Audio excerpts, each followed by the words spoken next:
Sebuah rekaman CCTV di kawasan Jalan Sunan Kalijaga, Kelurahan Latsari, Kabupaten Tuban, Kamis 3 Juni 2026, mendadak menjadi sorotan.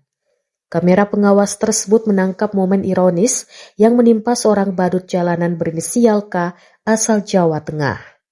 Ia menjadi korban arogansi seorang oknum aparat kepolisian. Berdasarkan rekaman CCTV yang beredar, peristiwa bermula ketika K yang sehari-hari mengamen dengan kostum badut hendak menyeberang jalan dari arah utara ke selatan, tepat di sekitar kantor kecamatan Tuban. Saat K tengah berdiri di tengah marka jalan, sebuah sepeda motor yang melaju kencang tiba-tiba menyerempetnya.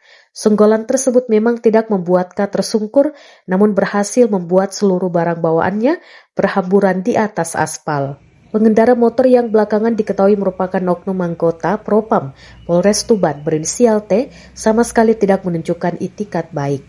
Alih-alih turun untuk meminta maaf atau membantu memungut barang yang berserakan, T justru memutar balik kendaraannya dan menghampiri K dengan emosi hingga memukulnya.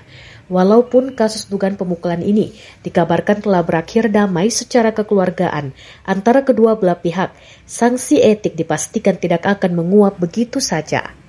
Pihak kepolisian menegaskan bahwa proses pemeriksaan internal akan tetap berjalan sesuai aturan yang berlaku.